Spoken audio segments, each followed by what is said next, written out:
नमस्कार. मी तृप्ती राहुल खंगार, भारतीय जनता पार्टीची मध्य नागपूर मधनं उमेदवार तृप्ती राहुल खंगार, प्रभाग क्रमांक 8 क मधनं उभी आहे. ताई, आपण असे काय खास मुद्दे आहे ते घेऊन आपण रणांगणात आलेले आहात?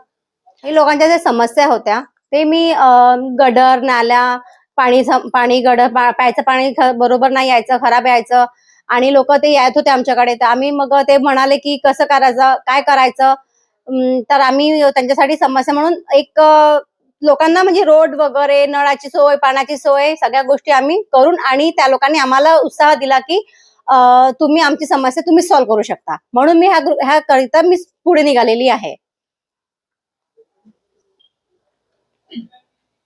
ताई, आपण एक महिला आहात. आपण निवडून आल्यावर महिलांसाठी काय असे नियोजन आपण ठरवलेले आहे?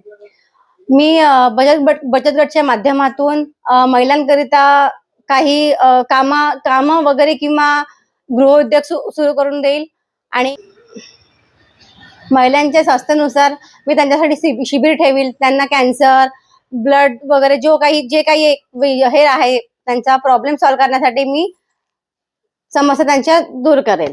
प्रभागाची जनता आपल्यावर खूप मोठा विश्वास दाखवलेला आहे. त्यांचे आश्वासन कसे पूर्ण करणार? महिलांची जी समस्या आहे ती मी त्यांच्या घरोघरी जाऊन त्यांची समस्या आहे किंवा ते हृदयरोग वगैरे आहे त्यांच्याकडे काय आहे काय नाही हे सगळे ताई, आपण पाहता आजकालचे जे युवा पिढी आहे ते जास्तीत जास्त राजकारणाकडे वळत आहे आणि टेक्नॉलॉजी म्हणा की एज्युकेशन कडे कमी त्यांचं लक्ष आहे. त्यावर आपली काय प्रतिक्रिया आहे? माझं मत एवढंच आहे की युवा एज्युकेशन कम्प्लीट केला पाहिजे आणि त्याच्यानंतरच आपण याच्याकडे वळला पाहिजे, राजकारणाकडे वळला पाहिजे. ही एक वयच असते की ते एज्युकेशनची आणि नंतर राजकारणाची वय. तुम्हाला एज्युकेशन झालं की मग तुम्हाला राजकारण कसं आहे हे तुम्हाला कळायला येतो. ताई, आपल्या प्रभागाची जनते आपण जर नगरसेवक म्हणून निवडून आले तर आपलं सगळ्यात पहिले लक्ष काय राहील? मी निवडून आली की माझा पहिले प्रश्न हेच राहील की मी पहिले सगळ्या जनतेला भेटेल आणि त्यांची समस्या घरोघरी जाऊन त्यांची समस्या विचारेल की तुमची काय समस्या आहे आणि त्यांचं निवारण काढेल. बस एवढंच म्हणणं माझं. तिला या सर्व समाजकार्यामध्ये, राजकारणामध्ये आवड असल्यामुळे तिला विकासाचं विजन, स्वास्थ्य सेवा या सगळ्या गोष्टींमध्ये रुची असल्यामुळे तिला या सगळ्याच्यात तिला अनुभव आहे. त्यामुळं भारतीय जनता पक्षाने यावेळेस तिला तिकीट दिली आहे आणि विकासाचे विजन घेऊन आम्ही नेहमीच चालतो. त्या विकासाच्याच विजनावर आपण यावेळेस इलेक्शन लढणार. त्यांचे जे कार्य पाहून जनता जी आहे, आपल्या प्रभागातली जनता खूप म्हणजे त्यांचा विश्वास दाखवत आहे. तर आपल्याला काय वाटते की मॅडम समाजकार्य करता करता राजकारणामध्ये पण चांगले यश मिळेल, इथे लोकांची समस्या दूर करेल?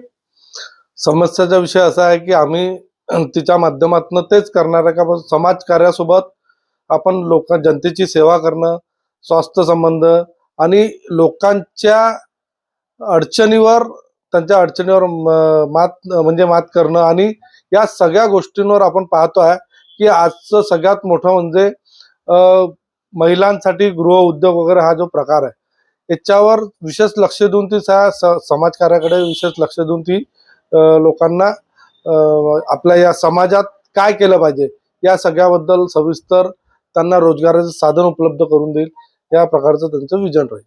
आपल्या प्रभागामध्ये काय असे कुठले कामं रखडलेले आहे जे आपल्याला पूर्ण करायचं आहे?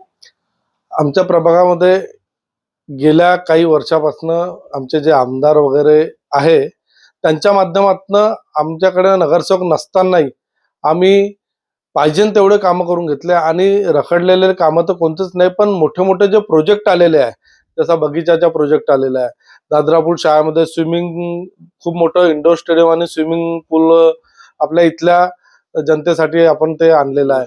त्याचबरोबर ई लायब्ररी आपण मोमीनपुरात खूप मोठ्या प्रमाणात ई लायब्ररीचं बांधकाम झालेलं आहे. या सगळ्या विषयावर आपण लोकांना सांगणार आहे का बाबा भारतीय जनता पार्टीकडनं जे तिकीट मिळालेलं आहे आमचा उमेदवार त्यांनी याच्यावर सगळं विशेष लक्ष देऊन जे एक विजन तयार केलं आहे त्या विकासाकडे पाहून तुम्ही आम्हाला मत द्या. सर, आपल्या प्रभागामध्ये इथे सरकारी शाळा आहे, त्याबद्दल आपली काय प्रतिक्रिया आहे की बरेच वर्षापासून ती बंद आहे? आमचे उमेदवार निवडून आले तर सगळ्यात पहिले आम्ही शिक्षा आणि स्वास्थ्य या दोन गोष्टीकडे विशेष लक्ष देणार आहे. त्याकरता आम्ही हे जे शाळा बंद झालेली आहे ही परत सुरू कशी होईल, इथे विद्यार्थी कसे वाढेल, या शिक्षा संबंधित विषयाकडे विशेष लक्ष देणार आहे. आपण जनतेला काय एक संदेश, काय एक आवाहन कराल? आम्ही जनतेला एकच आवाहन करणार आहे का बा, येणाऱ्या महानगरपालिकेत 15 तारखेला भारतीय जनता पार्टीच्या या उमेदवारांना प्रचंड बहुमताने विजयी करा व विकासाची लहर परत या प्रभागामध्ये चालवा. एवढंच बोलून